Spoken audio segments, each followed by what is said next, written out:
Assalamualaikum warahmatullahi wabarakatuh. Perkenalkan, nama saya Muhammad Fatih Zaki, kelas 12 3A1, nomor absen 2019. Kali ini saya akan mempresentasikan materi sejarah tentang proses integrasi. 1. Peranan para ulama dalam proses integrasi. Agama Islam yang masuk dan berkembang di Nusantara mengajarkan kebersamaan dan mengembangkan toleransi dalam kehidupan beragama. Islam mengajarkan kebersamaan dan tidak mengenal kasta-kasta dalam kehidupan masyarakat. Konsep ajaran Islam memunculkan perilaku ke arah persatuan dan persamaan derajat. Di sisi lain, datangnya pedagang-pedagang Islam di Indonesia mendorong berkembangnya tempat-tempat perdagangan di daerah pantai. Tempat-tempat perdagangan itu kemudian berkembang menjadi pelabuhan dan kota-kota pantai.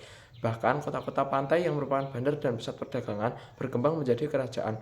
Timbulnya kerajaan-kerajaan Islam merupakan awal terjadinya proses integrasi. Meskipun masing-masing kerajaan memiliki cara dan faktor pendukung yang berbeda-beda dalam proses integrasinya. 2. Peran perdagangan antar pulau. Proses integrasi juga terlihat melalui kegiatan pelayaran dan perdagangan antar pulau. Sejak zaman kuno, kegiatan pelayaran dan perdagangan sudah berlangsung di Kepulauan Indonesia. Pelayaran dan perdagangan itu berlangsung dari daerah yang satu ke daerah yang lain, bahkan antara negara yang satu dengan negara yang lain. Kegiatan pelayaran dan perdagangan pada umumnya berlangsung dalam waktu yang lama. Hal ini menimbulkan pergaulan dan hubungan kebudayaan antara para pedagang dengan penduduk setempat. Kegiatan semacam ini mendorong terjadinya proses integrasi. Pada mulanya penduduk di suatu pulau cukup memenuhi kebutuhan hidupnya dengan apa yang ada di pulau tersebut. Dalam perkembangannya, mereka ingin mendapatkan barang-barang yang terdapat di pulau lain. Untuk memenuhi kebutuhan tersebut, terjadilah hubungan dagang antar pulau. Angkutan yang paling murah dan mudah adalah angkutan laut atau kapal atau perahu.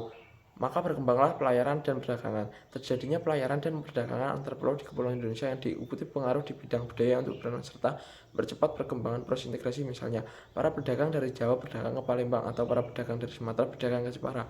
Hal ini menyebabkan terjadinya proses integrasi antara Sumatera dan Jawa. Para pedagang di Banjarmasin berdagang ke Makassar atau sebaliknya. Hal ini menyebabkan terjadi proses integrasi antara masyarakat Banjarmasin atau Kalimantan dengan masyarakat Makassar atau Sulawesi. Para pedagang Makassar dan Bugis memiliki peranan penting dalam proses integrasi. Mereka berlayar hampir ke seluruh kepulauan Indonesia, bahkan jauh sampai ke luar kepulauan Indonesia. Pulau-pulau penting di Indonesia pada umumnya memiliki pusat-pusat perdagangan. Sebagai contoh, di Sumatera terdapat Aceh, Pasar, Barus, dan Palembang. Jawa memiliki beberapa pusat perdagangan, misalnya Banten, Sunda, Kelapa, Jepara, Tuban, Gresik, Surabaya, dan Belambangan. Kemudian di dekat Sumatera ada Bandar Malaka. Malaka berkembang sebagai bandar terbesar di Asia Tenggara. Tahun 1511 Malaka jatuh ke tangan Portugis. Akibatnya perdagangan Nusantara berpindah ke Aceh.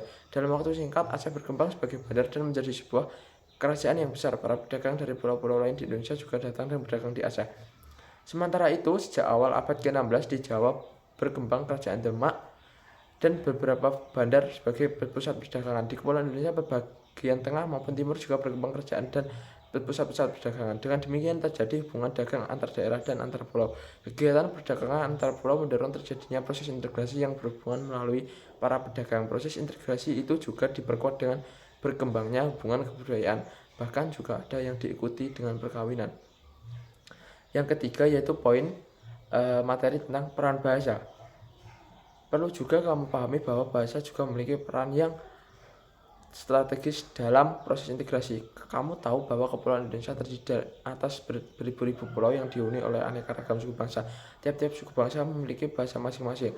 Untuk mempermudah komunikasi antar suku bangsa, diperlukan satu bahasa yang menjadi bahasa perantara dan dapat dimengerti oleh semua suku bangsa. Jika tidak memiliki kesamaan bahasa, persatuan tidak akan terjadi karena di antara suku bangsa timbul kecurigaan dan prasangka lain. Bahasa merupakan sarana pergaulan bahasa. Bahasa Melayu digunakan hampir di semua pelabuhan-pelabuhan di Kepulauan Nusantara. Bahasa Melayu sejak zaman kuno sudah menjadi bahasa resmi negara Melayu atau Jambi. Pada masa kejayaan Kerajaan Sriwijaya, bahasa Melayu dijadikan bahasa resmi dan bahasa ilmu pengetahuan. Hal ini dapat dilihat dalam prasasti Kedukan Bukit tahun 683 Masehi, prasasti Talang Tua tahun 684 Masehi, prasasti Kota Kapur tahun 686 Masehi, dan prasasti Karang Barahi tahun 686 Masehi. Para pedagang di daerah sebelah timur Nusantara juga menggunakan bahasa Melayu sebagai bahasa pengantar. Dengan demikian berkembanglah bahasa Melayu ke seluruh Kepulauan Nusantara. Pada mulanya bahasa Melayu digunakan sebagai bahasa dagang, akan tapi lambat laun bahasa Melayu tumbuh menjadi bahasa perantara dan menjadi lingua franca di seluruh Kepulauan Nusantara.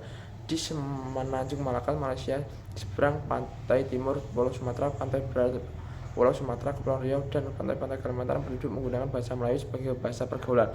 Masuk dan berkembangnya agama Islam mendorong perkembangan bahasa Melayu. Buku-buku agama dan tafsir Al-Quran juga mempergunakan bahasa Melayu. Ketika menguasai Malaka, Portugis mendirikan sekolah-sekolah dengan menggunakan bahasa Portugis.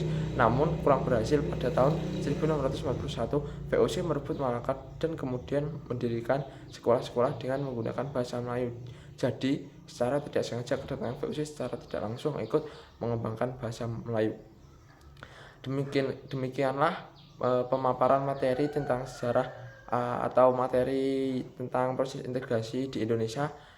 Sekian dari saya. Apabila ada tutur kata yang kurang berkenan, mohon maaf. Wassalamualaikum warahmatullahi wabarakatuh.